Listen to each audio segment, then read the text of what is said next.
Okay, am I audible now? Yes, ma'am. Okay, sorry, there was a load shedding, light चली गई थी तो मैं जनरेटर को स्विच कर दी। खैर, ओके, लेट्स कंटिन्यू। हम आरटीडी सेंसर की बात कर रहे थे। नहीं जी, आरटीडी सेंसर आउटपुट पे वोल्टेजेस नहीं देता, आरटीडी सेंसर आउटपुट पे रेजिस्टेंस देता है, ठीक है।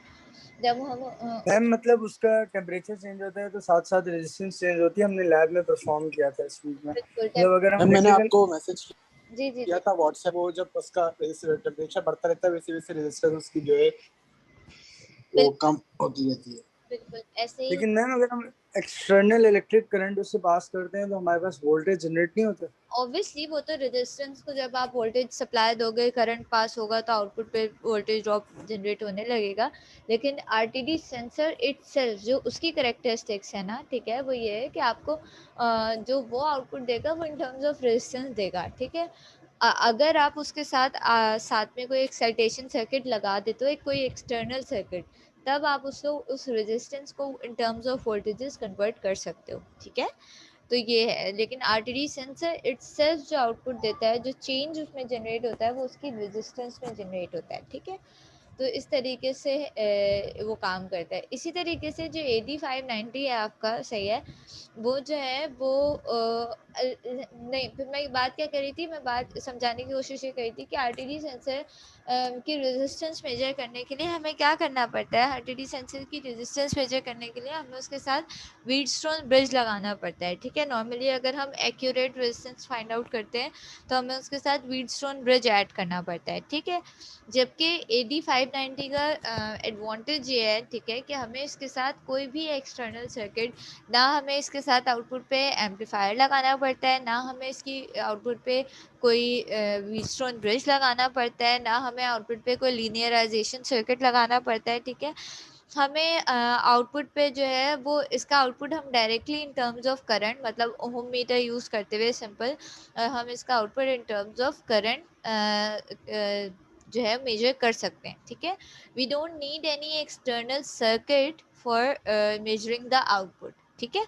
तो this is one of the advantage of AD590 कि हमें एक तो इसमें जो है वो आउटपुट लीनियर मिल रहा होता है, ठीक है। दूसरी बात, इसकी रेंज जो है वो अच्छी है। इन टर्म्स ऑफ करंट हमें आउटपुट मिल रहा है, इसकी रेंज भी काफ़ी ज़्यादा है, और जो है और हमें कोई एक्सटर्नल सर्किटरी भी इसके साथ अटैच नहीं करनी पड़ती, ठीक है। तो अगर हम इस पूरी सारी बातों को समराइज़ करें तो इसके फीचर्स हम किस तरीके से लिख सकते हैं कि भाई सबसे पहला फीचर, पॉइंट टू पॉइंट मैं डिस्कस करती हूँ। सबसे पहला फीचर इसका क्या है, AD590 का फर्स्ट फीचर है कि इसका जो लीनियर आउटपुट करंट है वो क्या है, 1 माइक्रो एम्पेयर पर केल्विन, ठीक है। मतलब एक केल्विन चेंज के पे जो है वो 1 माइक्रो एम्पेयर करंट चेंज होगा।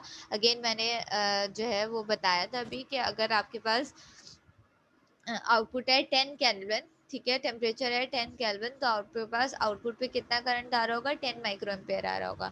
अगर आउटपुट है 15 केल्विन, तो आपके पास आउटपुट पे कितना करंट आ रहा होगा, 15 micro ampere, and so on, सही है। तो पर केल्विन ये 1 माइक्रो एम्पेयर करंट चेंज करता है, ठीक है। इसकी टेम्परेचर रेंज क्या है कि हम इसके कहाँ से लेकर कहाँ तक टेम्परेचर चेंज कर सकते हैं। हम -55 डिग्री सेंटीग्रेड से लेकर 150 डिग्री सेंटीग्रेड तक टेम्परेचर इसके थ्रू मेजर कर सकते हैं, ठीक है।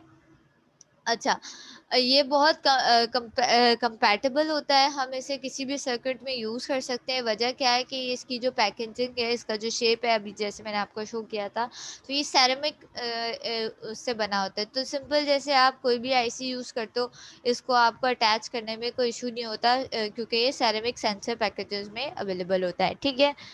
अच्छा जी, 3 टर्मिनल डिवाइस है, ठीक है। एक पे आपको वोल्टेजेस देने होते हैं, एक पर ग्राउंड, और थर्ड इज़ द आउटपुट, ठीक है। कोई कॉम्प्लेक्स सर्किटरी नहीं है इसकी, ये इसका फीचर है, ठीक है।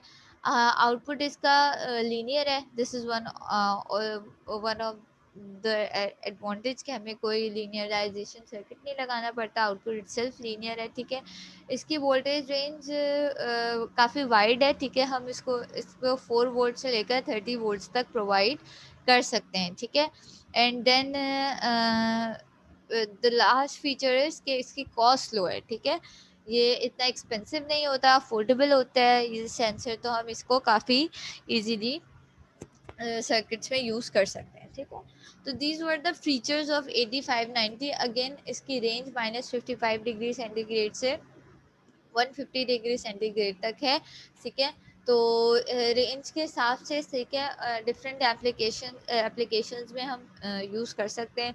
सारे टेम्परेचर सेंसर जो आपने अभी तक पढ़े, सबके अपने अपने एडवांटेजेस हैं, सबके अपने अपने यूजेज हैं, ठीक है।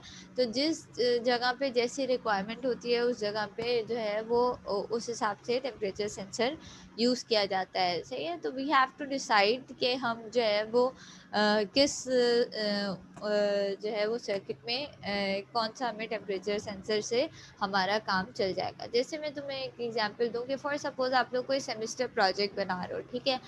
अब जो आरटीडीज होते हैं या जो थर्मोकपल्स होते हैं, ठीक है, मैंने पहले भी डिस्कस किया कि these are consist of a metallic bodies, ठीक है। ये मेटल से मिलके बने होते हैं, निकल है, अल्मोनियम है, ठीक है, मेटल रॉड से मिलके बने हुए होते हैं, और स्ट्रक्चर, ठीक है। तो as compare to these ICs या LM35 या 8590 से कंपेयर करें अगर थर्मोकपल और आरटीडीज वगैरह को, तो ये जो है वो क्वाइट एक्सपेंसिव होते हैं, ठीक है, क्योंकि ज़ाहिर है इनकी मैन्युफैक्चरिंग इस तरह से हुई हुई होती है, इस लेवल पे हुई हुई होती है। आरटीडीज आपने देखे भी होंगे, थर्मोकपल्स भी आप देखोगे, तो ये सेंसर्स ना थोड़े एक्सपेंसिव होते हैं। अब जाहिर बात है, आप जहाँ सेमेस्टर प्रोजेक्ट अगर फॉर सपोज बना रहे हो, वहाँ पे आपका बजट इतना नहीं होता, ठीक है। तो जाहिर है आप उसमें 3-3 हज़ार के सेंसर्स तो यूज़ नहीं कर सकते ना। तो उस केस में हम ये 8590 या LM35 आईसी जो कि चीप होती हैं, लो कॉस्ट होती है, ठीक है, जिसकी, तो आप इनको यूज़ कर सकते हैं। तो अगेन हमें देखना पड़ता है कि हम किस लेवल की एप्लीकेशन पे, कहाँ पे हमें कौन से टेम्परेचर सेंसर की नीड है, और हमें सिनेरियो के हिसाब से कौन से टेम्परेचर सेंसर यूज़ करना चाहिए, ठीक है। सबके अपने अपने फीचर्स हैं, सबके अपने अपने प्रॉज हैं, सबके अपने अपने कॉन्स हैं, ठीक है। ये हम पे डिपेंड करता है कि हमें अपनी रिक्वायरमेंट के हिसाब से कौन सा सेंसर जो है वो चाहिए, सिलेक्ट करना चाहिए, ठीक है। तो समझ में आया ये? इसमें कोई क्वेश्चन है किसी का 8590 में, टेम्परेचर सेंसर में? No ma'am. ठीक है, सही है। Anyone else? इबाद, आपने लेट ज्वाइन किया है, is it clear? Yes ma'am. ठीक है, सही है, ओके। चलो लेट्स कंटिन्यू। मैंने कहा था मुझे एक और सेंसर आज कवर अप करवाना है आपको, दैट इज स्ट्रेन गेज, ठीक है। हम जल्दी जल्दी से इसको भी देख लेते हैं कि ये क्या होता है और ये किस फिनोमेना पे काम करता है, ठीक है। अच्छा जी, स्ट्रेन गेज किसी को अंदाजा है, किसी ने पहले सुना है, पढ़ा है कि क्या होता है? Anyone? No ma'am. Okay. Strain gauge is a sensor, another it's a sensor जो 1933 में 1938 में जो है वो इन्वेंट हुआ, व डिज़ाइन किया गया, ठीक है। और इसको जो इन्वेंट किया था वो Edward E Simmons and Arthur G Ruge, दो मतलब साइंटिस्ट थे, उन्होंने इजाद किया था, ठीक है। ये बहुत सिग्निफिकेंट सेंसर है, और जो कि ज़्यादातर हमारे पास कहाँ पे यूज़ होता है, हमारी जियो टेक्निकल फील्ड में यूज़ होता है। जियो टेक्निकल फील्ड किसको कहते हैं? जो हमारी कंस्ट्रक्शन फील्ड्स होती हैं, जहाँ पे हमारे पास डैम्स बन रहे होते हैं, बिल्डिंग्स बन रही होती हैं, और टनल्स बन रहे होते हैं, ब्रिजेस बन रहे होते हैं, ठीक है। उन प्लांट्स बन रहे होते हैं, ठीक है, उन जगहों पे इस सेंसर को यूज़ किया जाता है, ठीक है। ये सेंसर यूज़ किस चीज़ के लिए होता है? ये सेंसर बेसिकली आपके पास स्ट्रेन मेजर करने के लिए यूज़ होता है, ठीक है। ये किस तरीके के जो है वो पैरामीटर्स को मेजर करता है? ये क्या करता है, ये आपके पास फोर्स, प्रेशर, वेट, इस तरीके के जो पैरामीटर्स होते हैं ना, ठीक है, किसी भी उस पर कितना प्रेशर है, सही है, किसी भी जगह पे, किसी भी प्लांट पे, ठीक है, कितनी फोर्स है या कितना वेट है, सही है, इस जगहों पे जो है वो ये यूज़ किया जाता है, और इसका output in terms of resistance होता है, ठीक है। अच्छा, अब इसका वजह क्या होती है? इसको अगर मैं समराइज़ करूँ कि भई ऐसा क्या, कौन सा जादू होता है कि ये वेट को या फोर्स को इन टर्म्स ऑफ रेजिस्टेंस चेंज कर रहा होता है, ठीक है। होता क्या है? होता ये है कि जब भी आप किसी ऑब्जेक्ट पे, ठीक है, फोर्स अप्लाई करते हो, ठीक है, तो उस ऑब्जेक्ट सॉरी अच्छा, जब भी हम किसी ऑब्जेक्ट पे फोर्स अप्लाई करते हैं, चाहे वो जितना भी हार्ड ऑब्जेक्ट क्यों ना हो, ठीक है, फॉर सपोज एक फोम है, ठीक है, एक फोम है, फोम एक बॉल है या एक फोम है, ठीक है, मैं उस पर स्ट्रेस अप्लाई करूँगी तो अल्टीमेटली क्या होगा, उस फॉर्म पे मैं जब अपने हाथ से उसको प्रेशर दूंगी या फोर्स अप्लाई करूंगी तो क्या होगा, वो फॉर्म जो है वो अपनी शक्ल चेंज कर लेगा, ठीक है। आप जब फॉर्म पे स्ट्रेस अप्लाई करते हो तो वो क्या करते हैं, प्रेशर अप्लाई करते हो तो वो क्या करता है, वो प्रेस हो जाता है, ठीक है, वो क्या हो जाता है, कॉम्प्रेस हो जाता है, वो थिन हो जाता है, ठीक है। और उसके साथ क्या हो जाता है कि भाई वो एक लिमिट तक आप उसे स्क्वीज कर सकते हो, मतलब उसमें टेंडेंसी होती है कि वो पतला हो जाता है, थिन हो जाता है फोम को जब मैं प्रेशर अप्लाई करूँ, ठीक है।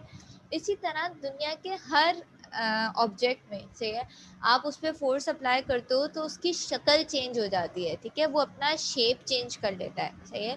अब चाहे वो कोई भी चीज़ हो, फोर्स की जो वैल्यू है वो अलग अलग हो सकती है। ज़ाहिर है अब मुझे एक जो है वो ग्लास तोड़ने के लिए, एक शीशा तोड़ने के लिए मैं शीशे पे फोर्स अप्लाई कर रही हूँ तो ज़ाहिर है शीशे पे मुझे कम फोर्स अप्लाई करूँगी तब भी वो टूट जाएगा, ठीक है। लेकिन उसी की जगह एक पत्थर है, अगर मैं उस पर फोर्स अप्लाई करूँगी तो वो ज़ाहिर है उसे मुझे तोड़ने के लिए ज़्यादा फोर्स दरकार होगी, ठीक है।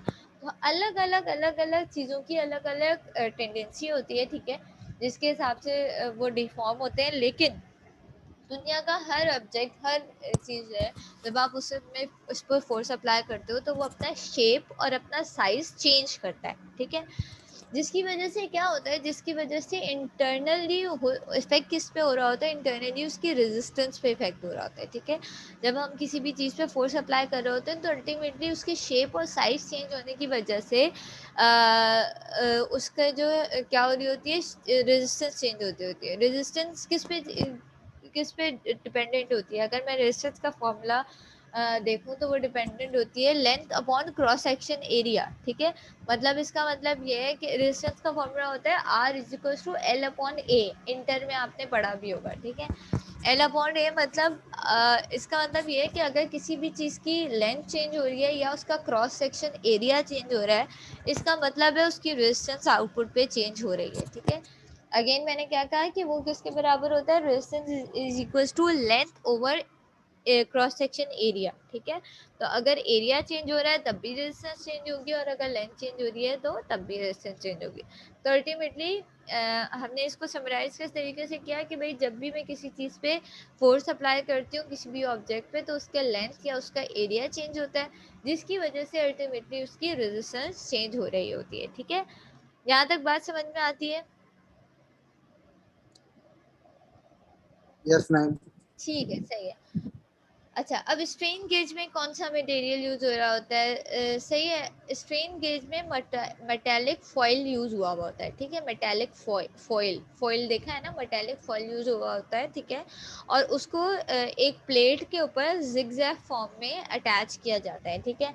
अगर मैं आप लोगों को तस्वीर दिखाऊं तो you can see, let me share it.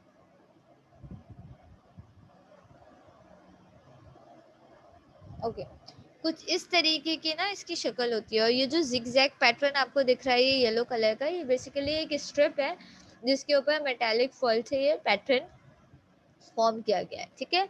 Ultimately होगा क्या, अल्टीमेटली होगा ये कि जब मैं इस पर फोर्स अप्लाई करूंगी, ठीक है, तो ये जो इसके फॉइल है, सही है, ये डिफॉर्म होगा, सही है। शायद आपको अपनी नेकेड आई से ये नज़र नहीं आए, हम नॉर्मल अपने उससे ये सेंस ना कर पाए, लेकिन अल्टीमेटली आउटपुट पे होगा क्या, इसकी रेजिस्टेंस चेंज होगी, ठीक है। That change in resistance, we can measure that change in resistance ना, हम उसको चेंज इन रेजिस्टेंस को मेजर कर सकते हैं, ठीक है। तो जब भी इस पे, इस येलो स्ट्रिप पे या ये जो सेंसर इन्होंने डिज़ाइन किया हुआ है, इस पे फोर्स अप्लाई होगी या इस पे स्ट्रेस अप्लाई होगा या इस पे कोई वेट अप्लाई होगा, ठीक है, तो अल्टीमेटली ये क्या कर रहा होगा, ये डिफॉर्म हो रहा होगा, फॉइल डिफॉर्म हो रहा होगा, अपना लेंथ या अपना साइज चेंज कर रहा होगा, जिसकी वजह से अल्टीमेटली इसकी आउटपुट रेजिस्टेंस चेंज हो रही होगी, ठीक है। तो इस फिनोमेना पे इसका इंटरनल स्ट्रक्चर ये होता है और इस फिनोमेना पे ये काम कर रहा होता है, ठीक है। और रेजिस्टेंस मेजर करने के लिए हम क्या कर सकते हैं, अगेन हमें बहुत ही एक्यूरेट रेजिस्टेंस अगर मेजर करनी है, हम चाहते हैं कि आउटपुट रेजिस्टेंस बिल्कुल हम एक्यूरेटली मेजर कर लें, तो we can use Wheatstone bridge. हम व्हीटस्टोन ब्रिज में ये स्ट्रेन गेज को अटैच करके, और यूजुअली हमें ऐसे ही करना पड़ता है क्योंकि वो रेजिस्टेंस चेंज इन रेजिस्टेंस बहुत माइनर होती है, तो हमें बहुत एक्यूरेटली उसे मेजर करना पड़ता है। तो हम व्हीटस्टोन ब्रिज यूज़ करते हुए उस चेंज इन रेजिस्टेंस को मेजर कर सकते हैं इजीली, ठीक है। तो ये इसका फिनोमेना होता है, वर्किंग फिनोमेना होता है, ठीक है। अच्छा, हम क्या चीज़ मेजर कर रहे होते हैं, बेसिकली हम इसकी रेजिस्टेंस की वजह से जो आउटपुट फैक्टर हम इसका मेजर कर रहे होते हैं उसको कहा जाता है गॉज फैक्टर, ठीक है। उसको कहा जाता है गॉज फैक्टर। अभी अभी मैं आगे फॉर्मूला पढ़ाऊंगी आपको कि गॉज फैक्टर जो है वो बेसिकली होता क्या है, ठीक है।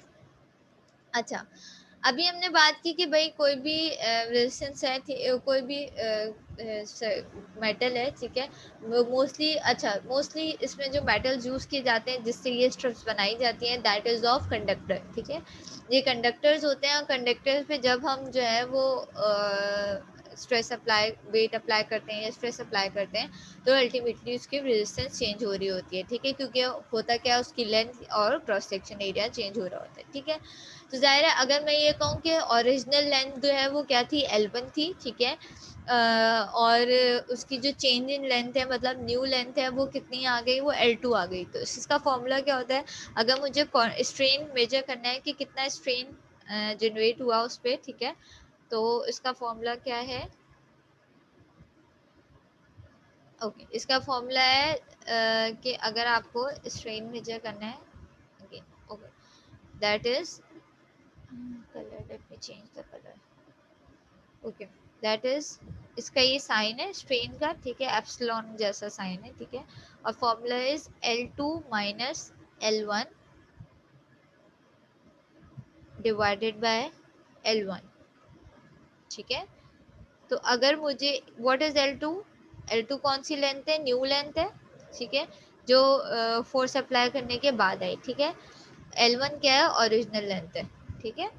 तो मुझे अगर जो है वो इसका आउटपुट मेजर करना है, स्ट्रेन मेजर करना है कि कितना इस पे स्ट्रेन जनरेट हुआ, तो मुझे क्या करना पड़ेगा, L2 minus L1 divide by L1। तो इसके जो है वो है आउटपुट स्ट्रेन मेजर कर सकती हूँ, ठीक है। इस तरीके से ये हम कैलकुलेट कर सकते हैं, ठीक है। अगेन मैंने रेजिस्टेंस का क्या फॉर्मूला बताया था वो भी मैं एक दफ़ा लिख के बता दूँ, that is L divided by A, where L is the length, ठीक है, और A is the cross section area, ठीक है। तो ये फॉर्मूला अपने पास लिखते जाओ ताकि तुम लोगों को याद रहे इस तरीके से, ठीक है। अच्छा जी, तो इस तरीके से हम मेजर कर सकते हैं इस ट्रेन, ठीक है। अगेन फिर ये जो बेसिकली स्ट्रेन होता है ये किस पे डिपेंडेंट होता है, ये स्ट्रेन डिपेंडेंट होता है बेसिकली किस पे, गॉज फैक्टर पे, ठीक है। अच्छा, गॉज फैक्टर क्या होता है, गॉज फैक्टर ये होता है कि ज़रूरी नहीं है कि हमेशा ये जो स्ट्रेन गेज बना हुआ हो ये हमेशा मेटालिक फॉइल से ही बना हुआ हो, सही है। ये अलग अलग मेटल से बना हुआ हो सकता है, ठीक है। ये जो है वो पॉलीसिलिकॉन से बना हुआ हो सकता है, ठीक है। ये जर्मेनियम से बना हुआ होता है, हो सकता है, ठीक है। ये क्रिस्टल सिलिकॉन से बना हुआ होता है, ये मेटल फॉइल से बना हुआ हो सकता है। तो अगर अलग अलग टाइप के मटेरियल यूज़ हुआ हुआ है तो अलग, हर मटेरियल का अलग अलग गॉज फैक्टर होगा, ठीक है। तो गॉज फैक्टर का फॉर्मूला बेसिकली क्या होता है, गॉज फैक्टर का फॉर्मूला ये होता है कि आपका, मैं अगेन इसको लिख के अगर बताऊं, एक minute, okay, hmm,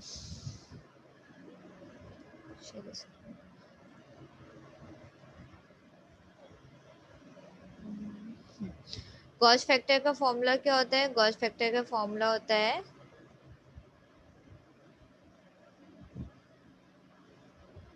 change in R, change in R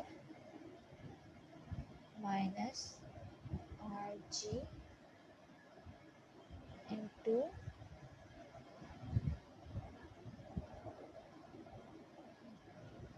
it's not minus, gauge factor is equals to change in R divided by R G into multiply by strain. ठीक है, चेंज इन आर कौन C length है, जो नई length आई है, ठीक है, stress supply होने के बाद जो रेजिस्टेंस पे नई रेजिस्टेंस आई है, that is change in R. R G क्या है, R G is the undeform resistance. ठीक है, जो ओरिजिनल रेजिस्टेंस क्या थी जब हमने फोर्स अप्लाई नहीं की थी, जब हमने स्ट्रेन अप्लाई नहीं किया था, जब जो रेजिस्टेंस थी दैट वाज आर जी। ठीक है, और ई इज स्ट्रेन, जो कि अभी मैंने पहले कैलकुलेट किया था, that was L2 minus L1 divide by L1। ठीक है, तो from this you can calculate the gross factor. ठीक है, अब जाहिर है अगर अलग अलग मटेरियल, जैसे अभी मैंने बताया कि it can be of germanium, it can be of silicon, ठीक है, it can be of polysilicon. ठीक है, तो अगर अलग अलग मटेरियल होगा तो उसका अलग अलग गॉस फैक्टर आएगा। ठीक है, जाहिर है हर उसकी हर मेटल की जो है वो इलास्टिसिटी अलग होती है। ठीक है, उसकी टेंडेंसी अलग होती है कि वो कितना डिफॉर्म हो सकता है। ठीक है, उसकी लेंथ में कितना चेंज आ सकता है, तो ये मेटल की टाइप पे डिपेंड करता है। तो जाहिर है अगर अलग अलग मेटल्स होंगे तो उनके अलग अलग स्ट्रेन होंगे, अलग अलग चेंज इन रेजिस्टेंस होगी, जिसकी वजह से उसका गॉज फैक्टर डिफरेंट आएगा। ठीक है, तो gauge factor is depend upon the type of metal that is use in that strain gauge. ठीक है, जो भी पर्टिकुलर आप स्ट्रेन गेज की टाइप यूज़ कर रहे हो, उसमें जो मेटल यूज़ हुआ हुआ है उसके ऊपर ये गॉज फैक्टर डिपेंडेंट होता है। ठीक है, अब जनरली इसकी रेटिंग क्या है कि अगर मेटल फॉइल से बना हुआ है, ठीक है, ऐसा कोई स्ट्रेन गेज है जो कि मेटल फॉइल से बना हुआ है, तो उसके गॉज फैक्टर की रेंज क्या होती है, 2 से लेकर 5 तक हो सकती है। ठीक है, अगर कॉन्स्टेंटिन से बना हुआ है, ठीक है, कॉन्स्टेंटिन इज अ मेटल, तो उसका गॉज फैक्टर होगा 2। ठीक है, सिलिकॉन, क्रिस्टल सिलिकॉन से बना हुआ है तो उसका गॉज फैक्टर होगा -125 से लेकर 200 की रेंज में। पॉलीसिलिकॉन से बना हुआ है तो उसका गॉज फैक्टर होगा -30 से लेके +30 तक। जर्मेनियम से बना हुआ है, पी टाइप जर्मेनियम से, तो उसका गॉज फैक्टर होगा 102, और थिन फिल्म रेजिस्टर से बना हुआ है तो दैट इज़ ऑफ 100। ठीक है, तो अलग अलग बैटल्स का अलग अलग गॉज फैक्टर होता है।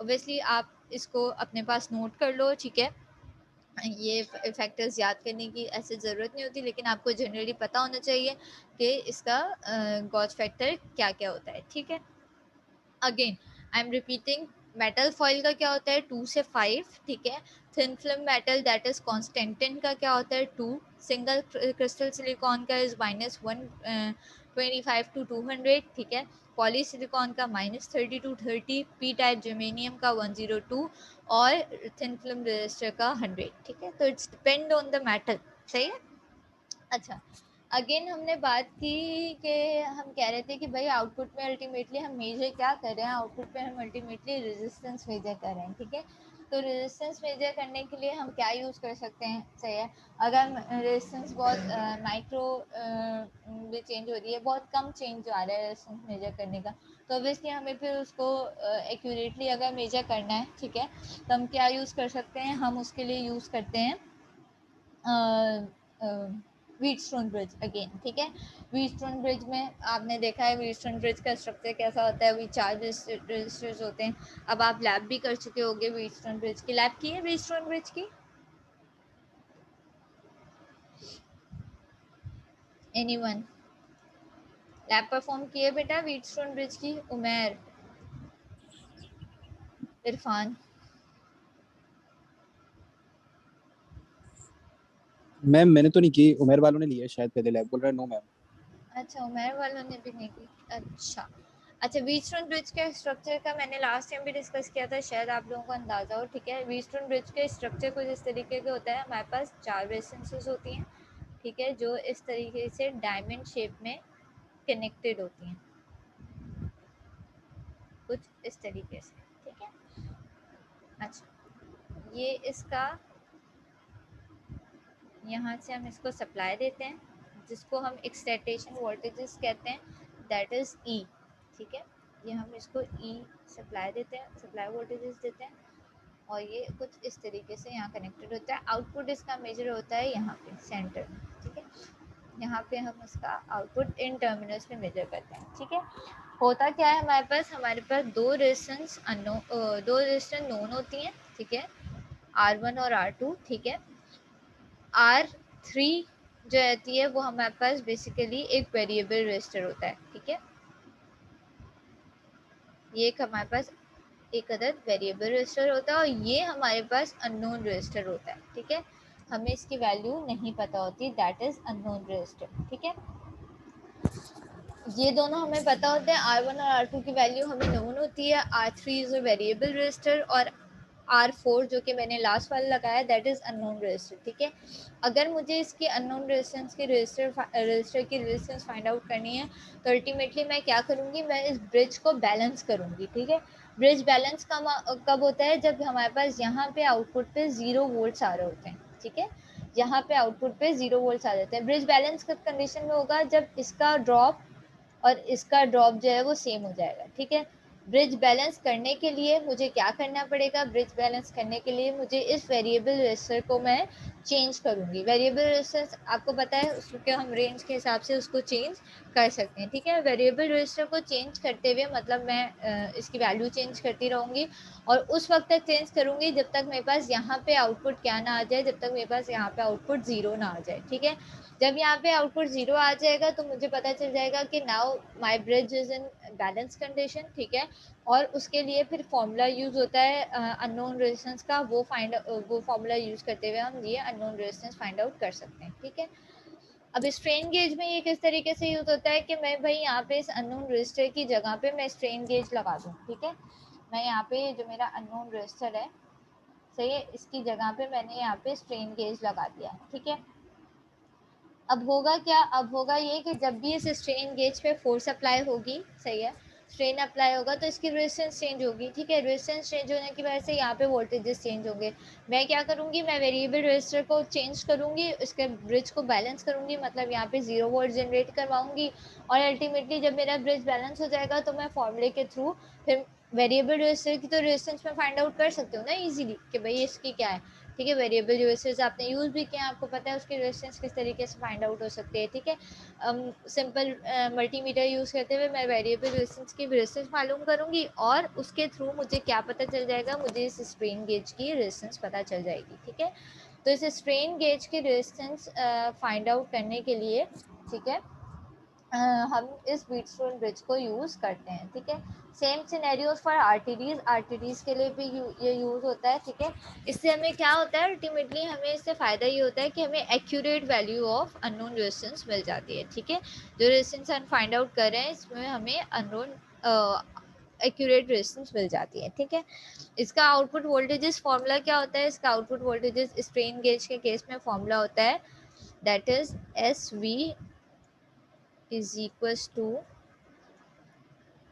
EV या EV इज एक्साइटेशन वोल्टेज, ये वाले वोल्टेजेस। ठीक है, EV multiply by GF multiply by GF multiply by okay strain और इनटू डिवाइडेड बाय 4। ठीक है, तो बेसिकली ये इसका फॉर्मूला होता है। सही है, इसके अगर मुझे आउटपुट वोल्टेजेस फाइंड आउट करने हैं तो मैं किस फॉर्मूले से फाइंड आउट करूँगी, SV is equals to SV is output voltages, SV is equals to EV multiply by GF multiply by E divided by 4। ठीक है, तो ये किस केस में है, जब हम इसको व्हीटस्टोन ब्रिज में, इस स्ट्रेन गेज को व्हीटस्टोन ब्रिज में यूज़ करें। ठीक है, ऑब्वियसली हम इसका गॉज फैक्टर भी का फॉर्मूला भी हम बता चुके हैं, हम निकाल सकते हैं। स्ट्रेन भी हम कैलकुलेट कर सकते हैं और गॉज फैक्टर और स्ट्रेन को यूज़ करते हुए हम इसके output voltages when we are using it in Wheatstone bridge तो हम इसके आउटपुट वोल्टेजेस मेजर कर सकते हैं। ठीक है, तो अगेन दिस इज सिंपल कि इसको किस तरीके से आप स्ट्रेन गेज यूज़ करते हुए आप फोर्स या वेट या स्ट्रेन को मेजर कर सकते हैं। ठीक है, अच्छा जी, व्हाट्स नेक्स्ट, हमने फॉर्मूलाज देख लिए, इसके वर्किंग प्रिंसिपल देख लिया कि भाई किस वजह से जो है वो इस रेजिस्टेंस चेंज किस वजह से होती है। अगेन मैं आपको बताया कि जब भी हम फोर्स अप्लाई करते हैं जो कंडक्टर होता है वो डिफॉर्म होता है, वो अपना लेंथ और या अपना शेप जो है वो चेंज कर रहा होता है अल्टीमेटली, जिसकी वजह से हमारे पास अल्टीमेटली आउटपुट पे रेजिस्टेंस चेंज हो रही होती है। ठीक है, तो that is the working principle. और अगर मैं किसी भी कंडक्टर को स्ट्रैच करूँगी उसकी इलास्टिसिटी लिमिट्स के अंदर, तो वो क्या होगा, अगर मैं उसको स्ट्रेच करूँगी, स्ट्रेच मतलब मैं उसको खींच रही हूँगी, ठीक है, तो वो क्या हो जाएगा, वो लॉन्गर हो जाएगा और नैरोअर हो जाएगा। ठीक है, मतलब वो पतला हो जाएगा और उसको जो है वो उसकी लेंथ बढ़ जाएगी। ठीक है, जब मैं उसको कंप्रेस करूँगी, मैं उसे प्रेस करूँगी, ठीक है, तो क्या होगा, वो शॉर्टर हो जाएगा और ब्रॉडर हो जाएगा। ठीक है, वो मतलब सिकुड़ जाएगा और जो है वो थिन हो जाएगा। ठीक है, तो इस तरीके से आपके पास ये डिफरेंस होता है आपके पास जब भी आप किसी कंडक्टर पे फोर्स अप्लाई करते हो। आप दो तरीके की फोर्स अप्लाई कर सकते हो, या तो आप उसको जो है वो क्या कर रहे होते हो, आप उसको स्ट्रेच कर रहे होते हो या आप उसको कंप्रेस कर रहे होते हो, प्रेस कर रहे होते हो। ठीक है, तो इस केस में आपके पास अल्टीमेटली चेंज किस में होता है, लेंथ चेंज हो या एरिया चेंज हो, तो अल्टीमेटली आउटपुट पे रेजिस्टेंस चेंज हो जाती है। तो that is the working phenomena. सही है। अच्छा, ये कहाँ यूज़ होते हैं स्ट्रेन गेज? हमने अगेन डिस्कस किया कि भाई ये स्ट्रेन गेज ज़्यादातर जियो टेक्निकल फील्ड में यूज़ होते हैं, जहाँ पे हमें एक्सीडेंट से बचाने के लिए कि भाई एक ब्रिज है तो उस पर कितना लोड है, ठीक है, एक टनल है उस पर कितना स्ट्रेस है या कितना स्ट्रेन है। ठीक है, इन सारी डैम्स की कंस्ट्रक्शन में कि भाई ये डैम है, ये इतना प्रेशर बेयर कर सकता है या नहीं कर सकता। न्यूक्लियर प्लांट्स में, ठीक है, जहाँ पे ऐसी जगह जहाँ पे प्रेशर जनरेट हो रहा होता है, जहाँ पे फोर्स जनरेट हो रही होती है, जहाँ लोड जनरेट हो रहा होता है, वहाँ पे इसको यूज़ किया जाता है। ठीक है, अच्छा, करेक्टरिस्टिक्स क्या है, पॉइंट टू पॉइंट करेक्टरिस्टिक्स इसकी डिस्कस कर लेते हैं। ठीक है, स्ट्रेन गेज सबसे पहले दिस इज़ हाईली प्रेसाइज। सही है, टेम्परेचर चेंज होने की वजह से, इन्वायरमेंटल चेंज होने, टेम्परेचर चेंज होने की वजह से इसके आउटपुट पे कोई फ़र्क नहीं पड़ता। अगर फॉर सपोज जहाँ बिल्डिंग वगैरह हैं, ऑब्वियसली वहाँ पे डिफरेंट डिफरेंट टेम्परेचर होता है, गर्मी है, चेंज इन टेम्परेचर है पूरे दिन में, तो स्ट्रेन गेज की वैल्यू पे, आउटपुट वैल्यू पे टेम्परेचर के फ़र्क से कोई फ़र्क नहीं पड़ता। ठीक है, ये आपको आउटपुट बिल्कुल एक्यूरेट देगा। सही है।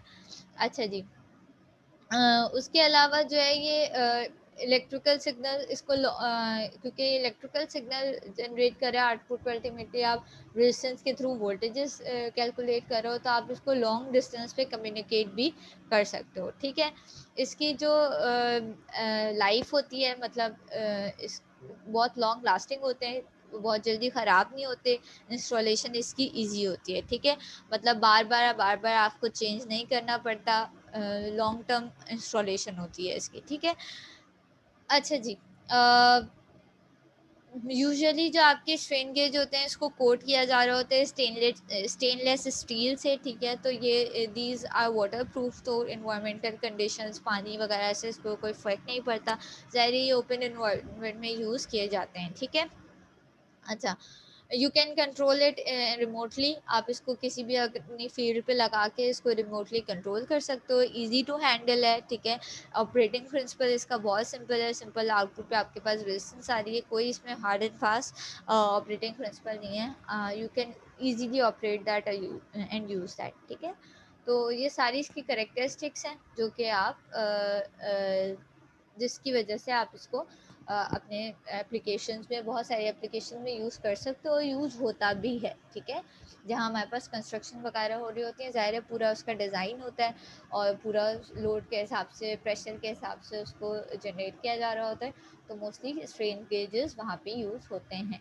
ठीक है, ऑब्वियसली इसकी देन अलग अलग टाइप्स हैं, वो डिपेंड करता है कि आपको कौन सी टाइप का यूज़ करना है, बट अगेन वर्किंग प्रिंसिपल सबका सेम होता है। ठीक है, तो समझ में आई यहाँ तक बात? किसी को कोई सवाल इसमें?